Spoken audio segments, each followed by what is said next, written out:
Muy buenas a todos. Esta vez haremos una instalación de inversión de giro para un motor trifásico. Primero iniciamos haciendo el circuito tanto como fuerza y control en el programa de cada décimo. Para iniciar, primeramente les presento todos los componentes que vamos a usar. Iniciamos aquí, que es el disyuntor trifásico, dos contactores, un relé térmico, finalmente un motor trifásico.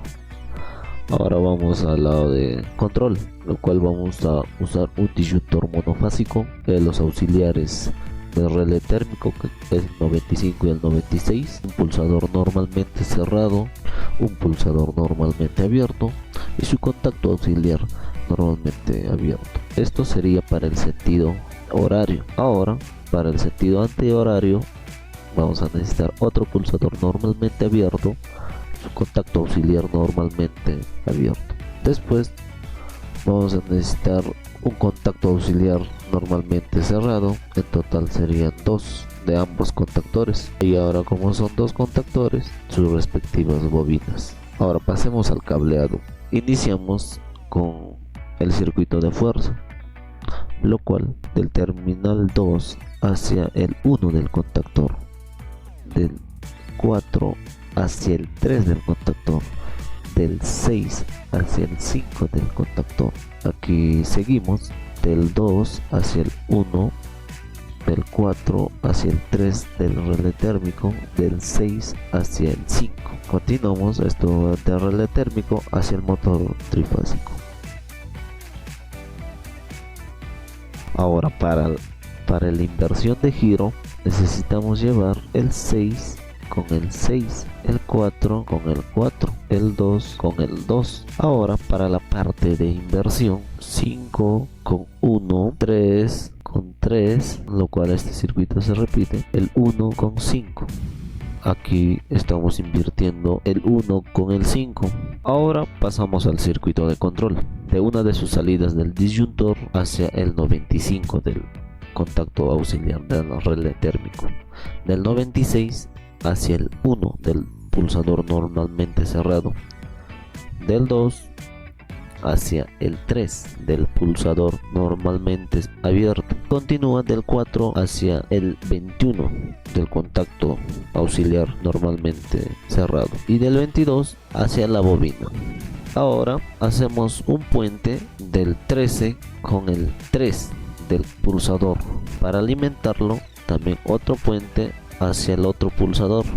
De igual manera, otro puente hacia el contacto auxiliar normalmente abierto, y del segundo pulsador al 21 del contacto auxiliar normalmente cerrado, y del 22 hacia el A1 de la bobina. Ahora del 14 hacemos otro puente hacia el 4 del pulsador normalmente abierto. De igual manera repetimos de este lado hacia el segundo pulsador. Ahora lo que nos queda es la neutra, llevarlo al polo 4, a la salida 4, ¿no? Ahí estaríamos culminando el cableado, lo cual nos faltaría, no menos importante, alimentación. Sería L1, L2, L3, puesta a tierra, su línea neutra para el circuito de control, su respectivo cableado. Esto sería el cableado del circuito de fuerza y del circuito de control. Ahora, si lo ponemos a prueba, no va a funcionar. Me preguntarán por qué. Ponemos a prueba, abrimos los disyuntores, el primer pulsador no funciona, el segundo de igual manera. ¿Por qué? Porque en el programa de cada décimo tienes que ser bien específico con los nombres, que el del disyuntor monofásico, su nombre es el Q. Si es que tienen el mismo nombre y lo damos a uno de ellos nada más, ambos se van a aprender porque son del mismo nombre. Y vemos a varios con el mismo nombre, lo cual nos faltaría cambiar los nombres de cada componente. Iniciamos con el primer contactor, el KM. Podemos aumentarlo 1, ahora se va a llamar KM1, el siguiente KM2, y el relé térmico normal puede seguir, el disyuntor de igual manera, el pulsador normalmente cerrado, que yo lo puedo llamar stop. El pulsador normalmente abierto, start 1, y el siguiente pulsador puedo llamar start 2. Ahora necesitamos saber de qué contactor es este contacto auxiliar, lo cual es del KM1. Tenemos que poner el mismo nombre, KM1, y el siguiente es el KM2. Y este contacto auxiliar normalmente cerrado se usa para la seguridad del motor, lo cual esté encendido este, no se pueda prender este, y si está encendido este, no se pueda encender este, para que no surja un cortocircuito en la parte de inversión que hicimos aquí en el cableado. Y necesariamente esto tiene que tener su nombre, y los contactos auxiliares cerrados tienen que estar invertidos. Si aquí es KM1, esto tiene que ser KM2. Si esto es KM2, esto tiene que ser KM1. Y la bobina tiene que ser respectiva a este contactor, lo cual tiene KM1.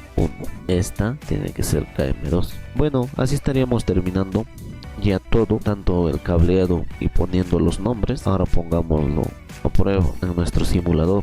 Primero iniciamos energizando el disyuntor del control, ahora el disyuntor trifásico, lo cual si encendemos va a funcionar para el sentido horario. Este contactor nos está salvando del cortocircuito. Cuando está encendido esto, lo pulso el start 2 y necesariamente no va a funcionar. Necesito yo darle stop. Ahora pulsamos el start 2, lo cual gira al sentido antihorario, y si pulsamos el start 1, sabemos que no se va a energizar. Pues ahí tenemos el circuito de inversión de giro. Ahora vamos al taller para ponerlo a práctica. Ahora pasamos a ponerlo en práctica nuestro circuito de inversión de giro, lo cual lo hicimos en KD5.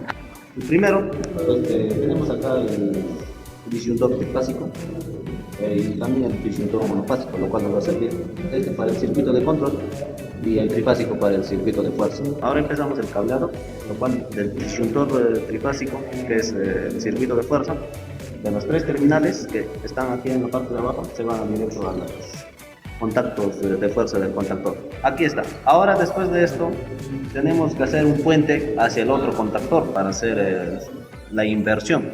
Tenemos que cambiar los polos, así como está en el diagrama de KD5. Aquí ya lo tenemos la inversión, que lo hicimos con los cables, y lo cual aquí en la parte de abajo del contactor, con las salidas del contactor de KM2, que está acá en el diagrama, y el KM1, normalmente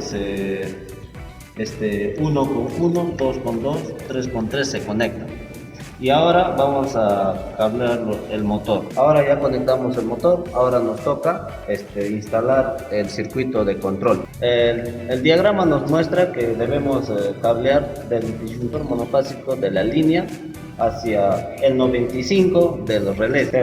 Ya está. Luego de aquí del 96 tenemos que conectar al pulsador normalmente cerrado, que es el número 1. Después del 2, que es la salida del pulsador normalmente cerrado, se va directo hacia el 13 del pulsador normalmente abierto, que es el 13. Luego, a la paralela, debemos conectar el contactor normalmente abierto del 13 hacia el pulsador normalmente abierto, que es el número 3. Ahora nos vamos a la salida del contactor, que es el número 14, que se va conectado al 4 del pulsador normalmente abierto. Luego se va conectado al contactor normalmente cerrado del KM2.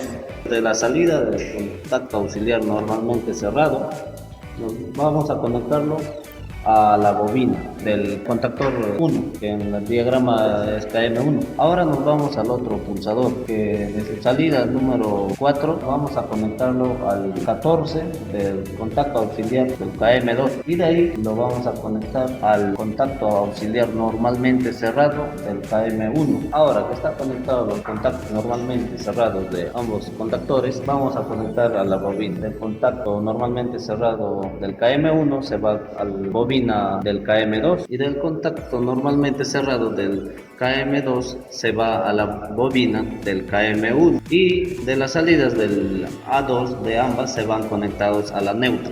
Ahora que está ya cableado, vamos a poner la prueba. Vamos a pulsar el primer contactor.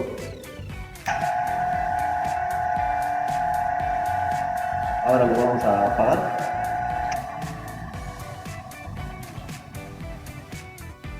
Eso está girando en el sentido horario. Ahora prendemos el segundo contactor que va a girar en el sentido antirrotario. Y lo apagamos.